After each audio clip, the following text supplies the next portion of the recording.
Ini jadi hal yang jadi di antara yang jadi sebenarnya bukan problem, tapi di antara pertanyaan terkait dengan salat fajar dengan qabliyah subuh. Dan ini kalau saya sandingkan permasalahannya sama dengan salat sunnah isyraq dengan duha. Ini di kitab dibahas. Nah, terkait dengan dua contoh salat tadi yang seringkali yang tadi dikatakan jadi banyak pertanyaan, ini ulama mengatakan memang terjadi perbedaan pendapat terkait dengan istilah atau nama tadi. Di antara ulama mengatakan bahwa 2 rakaat fajar itu yang dimaksud adalah qabliyah subuh. Itu juga. Ini satu pendapat. Ntar dulu, belum selesai. Nah, ada pendapat lain mengatakan tidak. 2 rakaat fajar tersendiri, qabliyah subuh tersendiri. Nah, tergantung kita mau milih yang mana. Ini pendapatnya. Sama dengan salat sunnah isyraq dengan duha. Kata ulama, isyraq itu ya duha itu. Di antara yang berpendapat bahwa antara isyraq dan duha itu sama.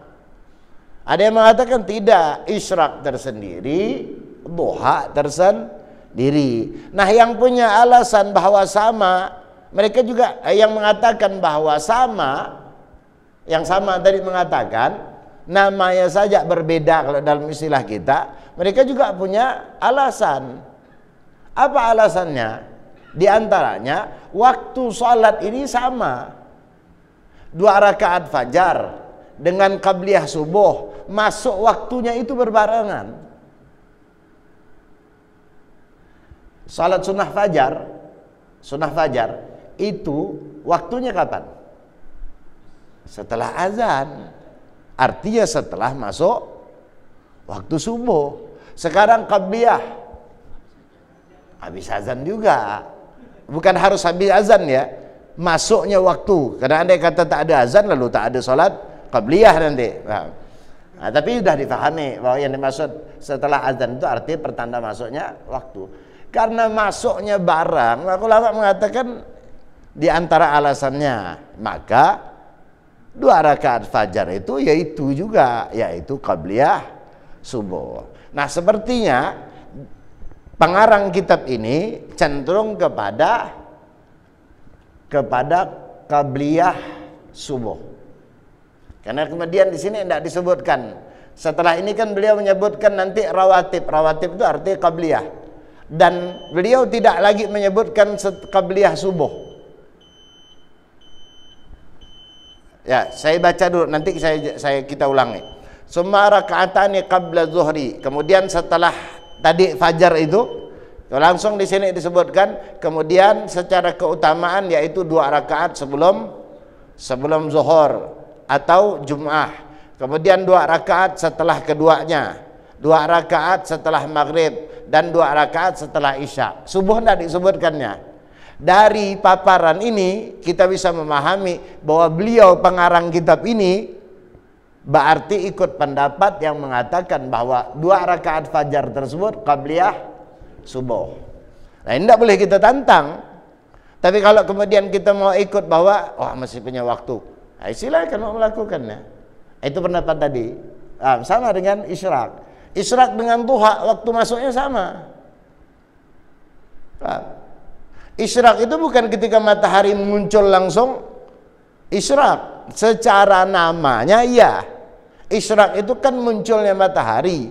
Tapi praktek sholatnya tidak boleh. Itu waktu yang dimakruhkan. Bahkan ada yang berpendapat waktu yang diharamkan. Dari terbitnya matahari sampai meningginya seujung tombak diperkirakan 16 menit. Maka itu juga bagian dari waktu salat duha. Kalau kita melakukan salat duha sudah boleh, walaupun duha itu yang lebih afdalnya 1/4 siang, sekitar jam 9, setengah 10, jam 10 itu lebih afdal. Tapi secara masuknya sama. Nah, ini 2 salat ini di antara ulama kemudian punya 2 pandangan. Isyraq ya duha, duha ya isyraq. Tapi ada pendapat kemudian memisahkan. Sama dengan halnya 2 rakaat fajar dengan qabliyah subuh. Jadi kalau kita menganggap bahwa berbeda, oh ini isyraq lain, ini arti bagi kita lakukan 4 rakaat berarti. Salat dulu sunnah fajar, usolli sunnata rakaat al-fajri, rakaatain, kemudian baru nanti usolli qabliyatus subhi. Boleh. Sunnatul fajri kalau bisa dipaksakan, walau kita terlambat salat subuhnya selagi, kecuali dah mepet betul subuh. Andai kata kita salat sunnah fajar atau qabliyah tadi dalam istilah sebagian pendapat, nah, maka langsung kerjakan subuhnya. Nah, tinggal 2 menit lagi subuh mau habis. Salat subuh 2 menit kita pergunakan untuk fajar, subuhnya nanti kesiangan. Nah, tapi kalau masih ada rentang waktu, ya lakukan. Karena ada jaminan raka'atanil fajr khairun minad dunya wa ma fiha. Memang tidak di dunia, nanti di akhirat. Wah. Nah,